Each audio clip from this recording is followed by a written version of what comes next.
Bonjour à tous et puis merci de nous permettre d'échanger sur ce sujet alors qu'on démarre juste le déconfinement. Alors peut-être pour situer le centre hospitalier d'Angoulême en termes d'achat, présenter la structure, le centre hospitalier d'Angoulême c'est à peu près 1200 lits, dont la moitié à peu près de lits, on va dire hospitaliers et la moitié de lits d'EHPAD, donc maison de retraite.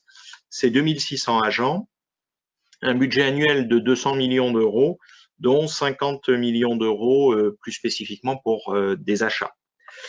Et concernant la fonction achat, notamment la fonction marché public, elle est mutualisée depuis 2018 avec l'ensemble des hôpitaux du département qui forment ce qu'on appelle le GHT, donc le groupement hospitalier de territoire.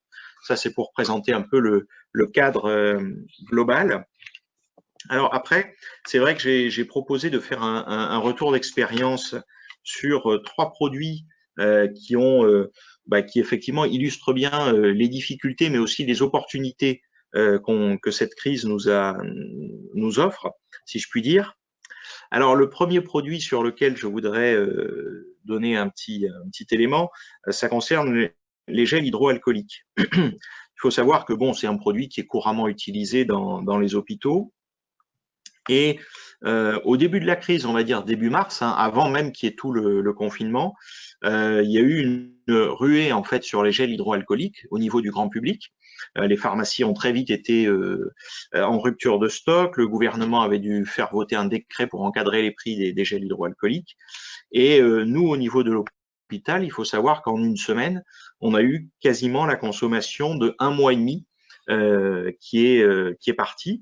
Pas forcément parce qu'on avait plus de patients, mais c'est qu'il y a eu un phénomène de panique, c'est-à-dire les visiteurs, en gros, quand ils voyaient des bidons de gel hydroalcoolique en libre service, partaient avec le bidon. Les personnels, sans doute, en ont pris aussi par précaution pour eux, leurs familles et leurs proches. Et en fait, très vite, on s'est retrouvé en rupture de stock. Et donc, on a dû mettre le peu de flacons de solutions hydroalcooliques qui nous restaient vraiment les réserver aux services qui accueillaient notamment les patients Covid, parce que ça c'est très utile. Et il faut bien être conscient que les autres services hospitaliers ont dû revenir à l'utilisation de l'eau et du savon pendant un certain temps. Donc ce qui n'était pas évidemment, alors c'était aussi efficace au niveau hygiène que le gel hydroalcoolique, mais c'est beaucoup plus contraignant dans le fonctionnement au quotidien. Et c'est vrai que les équipes n'avaient pas besoin de ça en plus pour travailler. Et ensuite, donc on a passé des commandes bien évidemment à notre fournisseur habituel avec qui on avait le marché, et ce fournisseur nous a dit qu'il était dans l'incapacité d'honorer toutes les commandes puisque le même phénomène s'était reproduit sur l'ensemble des hôpitaux et dans l'ensemble des pharmacies d'officine. Donc face à ça, le gouvernement avait proposé aux pharmacies notamment de produire du gel hydroalcoolique, sauf que il fallait avoir l'équipement pour, il fallait avoir le savoir-faire. Donc c'était très compliqué.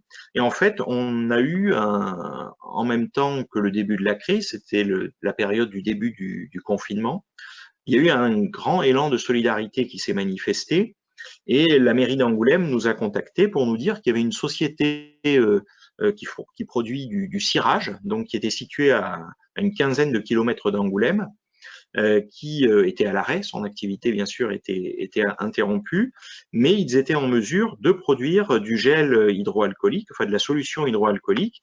Ils avaient le matériel, ils avaient les compétences, et ils avaient les ingrédients, donc la glycérine, l'oxygéné. Il ne leur manquait que l'alcool, parce qu'il faut de l'alcool à 96 degrés pour faire la solution hydroalcoolique. Et en même temps, on avait été sollicité par les industries du cognac, qui effectivement, elles aussi étaient à l'arrêt ou en activité très réduite. Et Angoulême, on est en Charente, donc on n'est pas loin des industries du cognac. Et donc, il y a eu un accord entre une des industries du cognac et cette société pour lui fournir de l'alcool à 96. Et cette société a fourni comme ça, en 10 jours, on va dire, 1000 litres.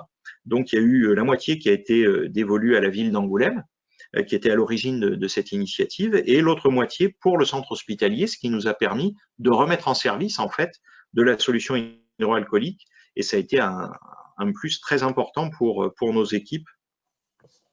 Et ensuite, on a même eu, enfin, la société a produit énormément de gel hydroalcoolique et on a pu en plus étendre cette proposition à l'ensemble des EHPAD de la Charente qui eux aussi étaient en rupture de gel hydroalcoolique. Et on a utilisé un circuit logistique qu'on avait mis en place pour les masques, qui était piloté par l'hôpital d'Angoulême, mais sur lequel je reviendrai, pour distribuer ce gel hydroalcoolique à tous les EHPAD, publics comme privés, de la Charente. Donc c'est vrai que c'est voilà, c'est un exemple sur lequel je voulais revenir parce que c'est quelque chose d'important. Alors ça s'est basé sur c'est la crise qui nous a fait connaître cette société. Jamais j'aurais imaginé qu'une société qui faisait du cirage à 15 km d'Angoulême était en mesure de fournir du gel hydroalcoolique. Il faut savoir que pour fabriquer ce produit, il faut des autorisations spécifiques. Donc la mairie avait fait le lien avec la préfecture, avec les services de la Directe, pour que la société ait les autorisations, alors une autorisation temporaire, mais et donc en moins de 10 jours, la société a eu toutes les autorisations au niveau de la préfecture pour produire du gel hydroalcoolique, et valider que c'était bien sûr un gel qui était conforme effectivement aux spécificités du produit. Donc ça, c'est un premier exemple important. Le deuxième exemple sur lequel je voulais revenir, mais je vais être plus rapide, ça concerne les masques. Là aussi, ce sont deux produits très utilisés. Et nous, Angoulême, on avait la chance d'avoir un stock de masques préexistant qui était assez important. En fait, on avait eu notre livraison semestrielle peu de temps avant le début de la crise. Donc, ça nous a permis de voir venir un peu, notamment sur les masques chirurgicaux. Puisqu'il y a deux types de masques au niveau des hôpitaux, les masques chirurgicaux et les masques FFP2. Et là, par contre, la résolution de cette crise a été une centralisation au niveau national. C'est-à-dire qu'en fait, au bout de 15 jours, l'État, via ce qu'on appelle Santé publique France, qui est un organisme qui dépend du ministère de la Santé, a décidé de prendre en main la livraison des masques chirurgicaux en France. Donc, ces produits ont été réquisitionnés, donc ils sont maintenant encore sous le régime de la réquisition. Il n'y a que l'État donc qui achète à l'étranger les masques, qui les fait venir en France et qui ensuite les attribue alors soit aux hôpitaux, soit aux pharmacies d'officine, selon un contingentement qui est lié aux besoins exprimés par les utilisateurs, les hôpitaux, les pharmacies d'officine, mais qui est aussi lié aux quantités disponibles, puisque l'État, comme ça, a une vision complète des quantités disponibles. C'est vrai qu'au début, il s'agissait surtout de gérer la pénurie. Et donc là, pour le coup, l'hôpital n'avait plus rien à acheter, puisque c'est l'État qui prenait en charge entièrement les achats en Chine et qui assurait la livraison. La seule chose qui a été mise en place, c'est un circuit logistique dans le département, puisque c'est l'hôpital d'Angoulême, en tant qu'hôpital support du groupement hospitalier, qui a reçu en fait l'ensemble des masques. Et ensuite, chaque structure donc bénéficiaire de ces masques, c'est-à-dire les hôpitaux, les EHPAD, mais aussi les structures pour adultes handicapés, les services d'aide à domicile, les sociétés d'ambulance sont venues en fait retirer chaque semaine, et ça continue encore, leur dotation hebdomadaire de masques qui est fixée par l'État. Donc là, c'est un autre exemple, j'ai envie de dire, de résolution de la crise, mais qui s'est faite par une centralisation, par contre, au niveau national de la gestion. Le troisième exemple sur lequel je voulais venir, ça concerne ce qu'on appelle les surblouses. Alors, c'est un produit qui est très important dans les services de soins, puisque en gros ça permet de faire les soins en toute sécurité pour le professionnel de santé. Si jamais il y a des éclaboussures ou des postillons, ça lui évite voilà, que ça soit sur ses habits professionnels. Donc ce sont des surblouses en fait plastifiées et à usage unique qui sont utilisées. Et là par contre la difficulté est venue plus tardivement. Elle est venue à partir de la mi-avril, fin avril. Nos fournisseurs nous ont rapidement dit qu'ils allaient être en rupture de stock sur ce produit. Bon, là aussi, ce sont des produits comme les masques qui viennent de Chine, très majoritairement. On a été en difficulté. Et là, l'État nous a clairement dit que, contrairement aux masques, il n'y aurait pas de circuit national qui allait se mettre en place. C'était à chaque structure de se débrouiller. Et là, actuellement, on est en recherche de solutions. Donc, il y a des sociétés qui fabriquaient des poches poubelles en plastique qui se sont proposées de faire des des surblouses, mais on a eu l'idée de chercher en local, un peu comme ce qui s'était passé pour les gels hydroalcooliques. Là, c'était pas nous qui avions cherché, c'était des gens qui s'étaient spontanément proposés. On s'est rapproché notamment des agences d'insertion, enfin des organismes d'insertion, comme vous l'avez évoqué au début de l'intervention. Malheureusement, ces sociétés d'insertion nous ont dit qu'elles étaient toutes prises par la confection des masques tissus.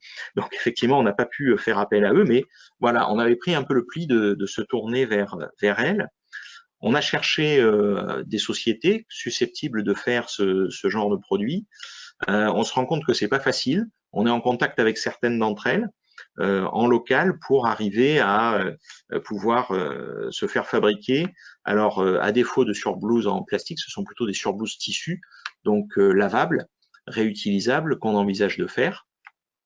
Donc là aussi, il y a un côté à la fois gestion de la pénurie, mais il y a un côté aussi développement durable, puisque effectivement les surblouses lavables peuvent être utilisées entre 50 et 100 fois, là où jusqu'à présent les hôpitaux utilisaient des surblouses à usage unique en plastique, qui étaient détruites en fait après chaque utilisation.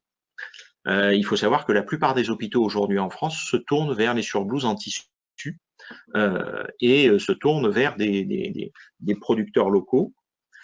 Parce que c'est aussi une des leçons que je voulais tirer aussi de cette crise, c'est qu'au niveau de la commande publique, très vite au niveau de l'hôpital, ce qu'il a fallu, c'est assurer la continuité des soins, la continuité des approvisionnements, et très vite, on va dire, la notion d'urgence impérieuse a été utilisée. On a dû très vite passer des commandes en dehors de toute procédure formalisée, avec des fournisseurs avec qui on n'avait pas l'habitude de travailler, pour pouvoir assurer la continuité de nos approvisionnements et fournir en équipement nos professionnels. Et là, on n'a pas eu le choix que effectivement de passer un peu dans tous les sens des commandes. Alors, c'est pas évident. On sait que le Conseil régional nous a sollicité, le Conseil régional de Nouvelle-Aquitaine, pour faire une commande groupée, par exemple, de surblouses à usage unique. Donc, tous les GHT de la Nouvelle-Aquitaine ont remonté leurs besoins. Il y a une procédure qui avait été lancée par la région. Et finalement, ça n'a pas abouti parce que les quantités le prix proposé pour des surblouses à usage unique était 10 fois le prix habituel. Donc, c'était quand même exorbitant. Et en plus, les livraisons étaient pour fin juin, alors que le besoin des hôpitaux était immédiat. Dès la fin avril, on était en rupture de stock sur ces surblouses. Donc là, actuellement, tout n'est pas réglé, mais la volonté qu'on a, c'est clairement de travailler avec des acteurs locaux du territoire pour développer en fait une filière locale d'approvisionnement. Là aussi, c'est une des leçons qu'on peut retirer de cette crise. Jusqu'à présent, les achats au niveau des hôpitaux étaient prioritairement encouragés vers des centrales d'achat. Donc, vous connaissez l'UGAP, c'est un des 3 opérateurs, mais pour les hôpitaux, il y en a 2 autres qui s'appellent Uniachat et le RESA. Et on s'est rendu compte que même les fournisseurs qui étaient retenus à ces opérateurs nationaux n'étaient pas en mesure de nous fournir. En fait, chaque hôpital a dû trouver des solutions locales pour faire face aux besoins. Et c'est une des leçons qu'il faut retenir, c'est l'hôpital, et d'une façon générale un acheteur public, doit se rapprocher des industriels locaux, des acteurs économiques locaux qu'on avait petit à petit perdu de vue parce que, effectivement, on passait par des opérateurs nationaux qui répondaient à la plupart de nos besoins, sans se rendre compte que certains industriels locaux pouvaient nous fournir de façon fiable et en proximité des produits qui pourraient nous manquer. Et ça, je pense que c'est une des grandes leçons de la crise qu'on peut tirer. Et je pense que pour l'avenir, après la crise, je pense qu'il faudrait vraiment travailler à adapter le code des marchés publics pour arriver à fiabiliser ces filières locales, parce que effectivement, il va falloir relancer l'économie. Et nous, au niveau des hôpitaux, on a énormément senti, je peux vous l'assurer, la dépendance à l'égard de la Chine. Donc, dès que la Chine avait fermé ses usines et s'était confinée, effectivement, il n'était plus possible pour nous de nous fournir en masque, il n'était plus possible pour nous de nous fournir en surblouse. On a été très vite en difficulté. Et donc, des filières locales, c'est rassurant. Alors, c'est sans doute plus cher, bien sûr, parce qu'il y a des investissements à faire, il y a de la formation aussi à faire en local, et donc je pense qu'il faudra faire évoluer le code des marchés publics en ce sens. Voilà. J'ai un dernier exemple, si j'ai encore 2 minutes pour le présenter. Juste concernant les masques, j'ai découvert, mais tout à fait en lisant la presse locale, hein, que à 2 km, 3 km de l'hôpital, il y avait une société donc qui en l'occurrence fabrique des barquettes en plastique pour produits surgelés, qui pouvait faire des masques chirurgicaux. Alors, ce sont des masques qui ne sont pas agréés pour le soin, mais qui sont agréés pour le grand public et puis pour le monde du travail, le tertiaire, on va dire. Et je me suis rapproché de cette entreprise pour pouvoir éventuellement faire évoluer son modèle de produit et pourquoi pas l'adapter aux soins, parce qu'effectivement, bon, il y a des normes AFNOR à remplir, il y a des tests à faire, et tous les hôpitaux du GHT de la Charente se sont portés volontaires pour faire tester ces produits en vue de faire agréer ces masques produits par cette entreprise locale. Voilà, c'est quelques exemples voilà, que je voulais tirer de cette crise. Et voilà, et puis après, bien sûr, il y aura un temps de questions, j'imagine.